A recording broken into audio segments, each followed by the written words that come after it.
Bonjour, bienvenue dans la série sur la physique des particules. Alors, dans le cas de la théorie en phi 4, on écrit le Lagrangien plus ses contre-termes sous la forme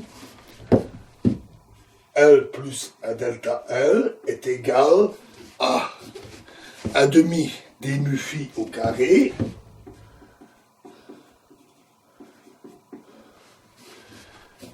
moins m carré demi phi carré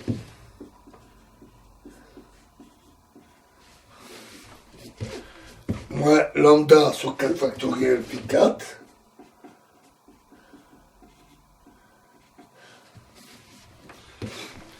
plus 1 demi z moins 1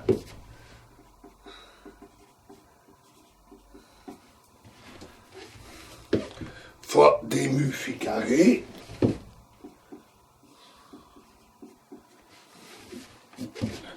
moins 1 sur 4 factoriel z carré lambda 0 moins lambda fois phi 4 moins 1 demi z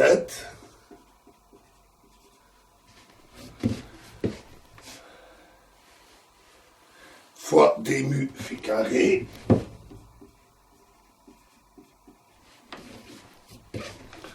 moins 2m0 zm0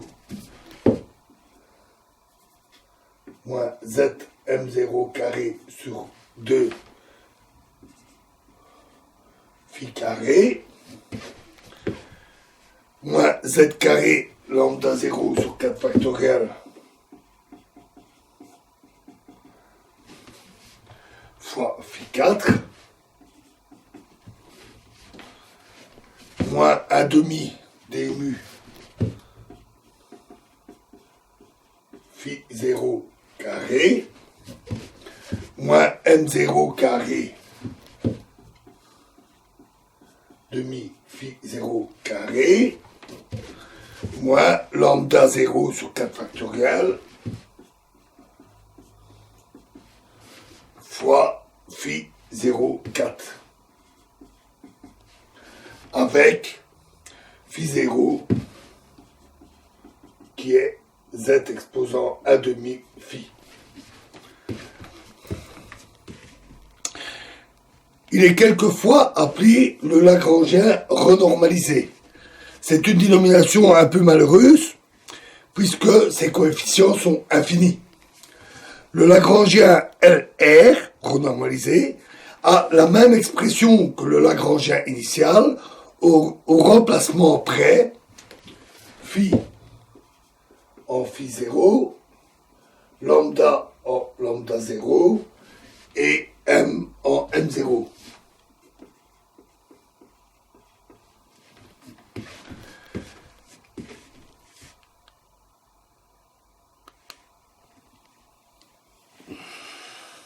Nous rappelons qu'en théorie des perturbations, on a lambda 0 qui dépend de lambda grand lambda sur m est égal à lambda fois 1 plus un ordre en lambda h bar.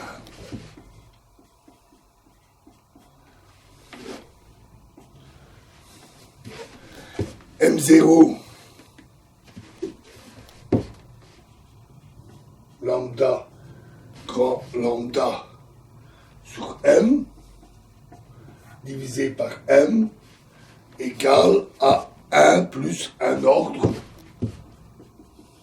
en lambda h bar. Et enfin, z lambda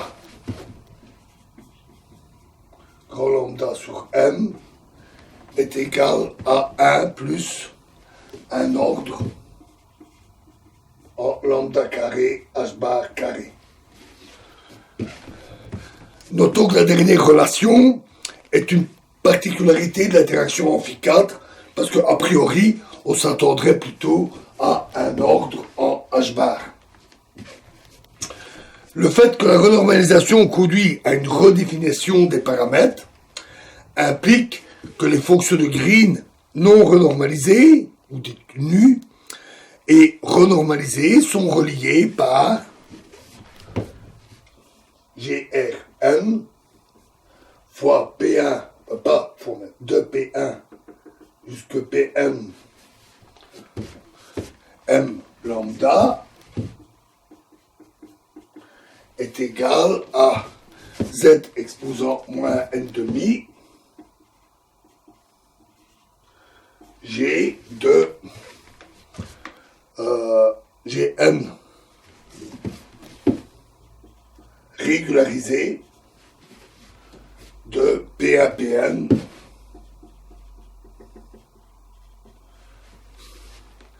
M0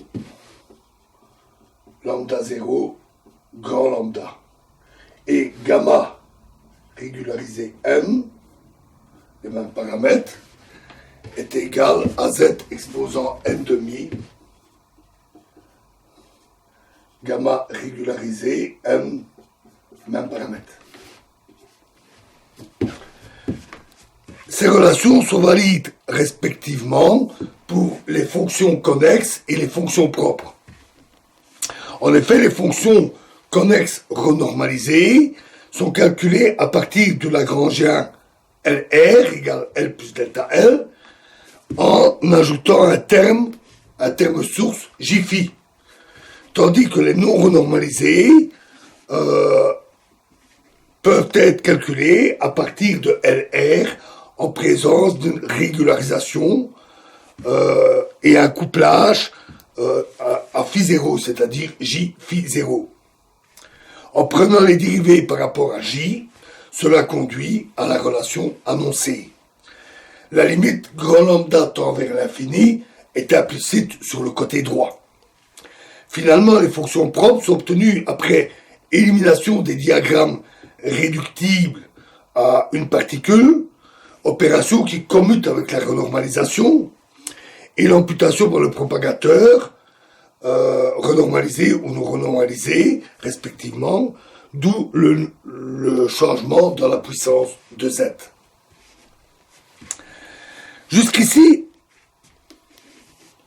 les contretermes, donc on va maintenant s'attaquer aux formules récursives de Bogoliubov. Alors, jusqu'ici, les contretermes ont été associés aux fonctions propres, c'est-à-dire à une somme de diagrammes de Feynman calculés à un ordre donné. L'existence de conditions de normalisation nous permet d'associer un contreterme à chaque diagramme qui est superficiellement divergent, calculé en utilisant l'exigence que ce contreterme satisfait la condition de normalisation. Une subtilité est implicite quand il y a des annulations qui sont dues aux symétries de Bose ou Fermi, symétrie interne de jauge, etc.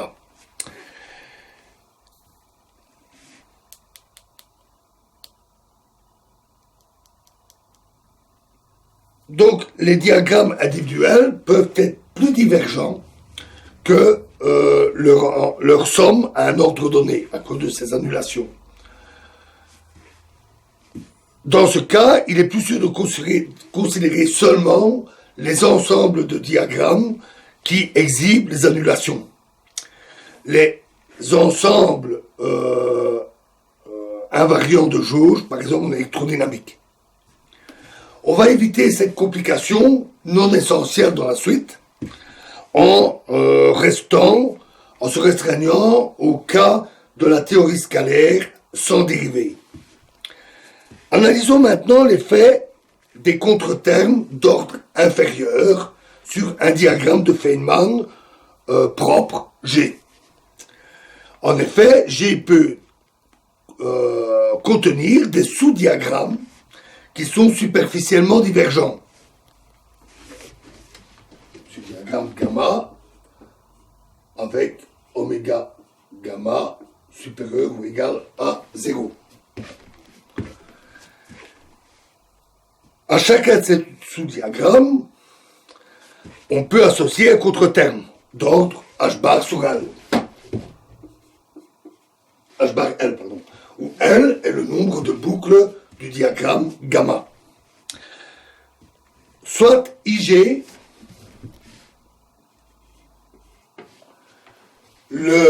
l'intégrant du diagramme de Feynman du graphe grand G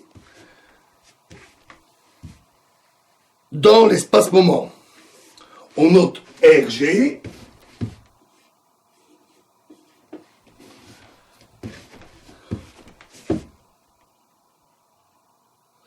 on note R bar G,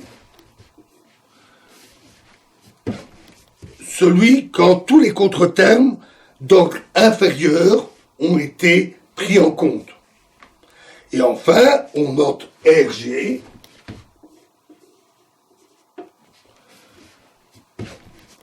le résultat quand tous les contretermes ont été pris en compte et le diagramme lui-même renormalisé, ce qui conduit à une intégrale finie. Si G est superficiellement convergent, dans ce cas-là, le diagramme lui-même n'a pas à être renormalisé et RG bar égale RG avec oméga G inférieur à 0. Cependant, si oméga G est supérieur ou égal à 0, alors RG va être différent de R bar G par la contribution du contreterme qui est attaché à G lui-même. Alternativement, R bar G doit être soustrait de RG, ce qui conduit à une intégrale finie satisfaisant les conditions de normalisation. Après intégration sur tous les moments internes, intégrale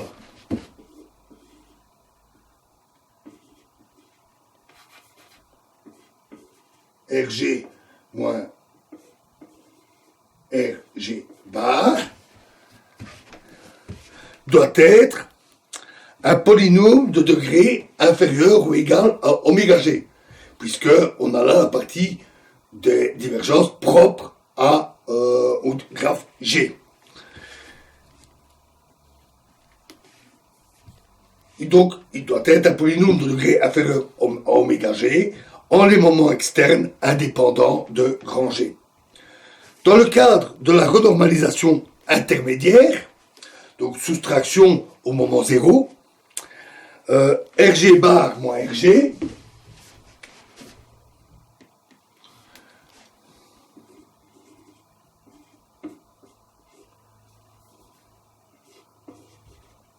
RG bar moins RG n'est rien d'autre que le développement de Taylor, TG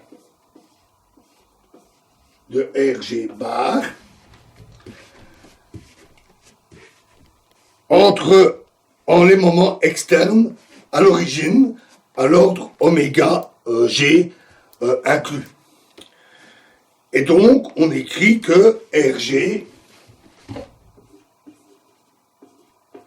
est égal à 1 moins TG de R bar G. Cette fois-ci pour le cas oméga G supérieur ou égal à 0. Voilà, et nous continuerons cette analyse dans la prochaine vidéo. Je vous remercie.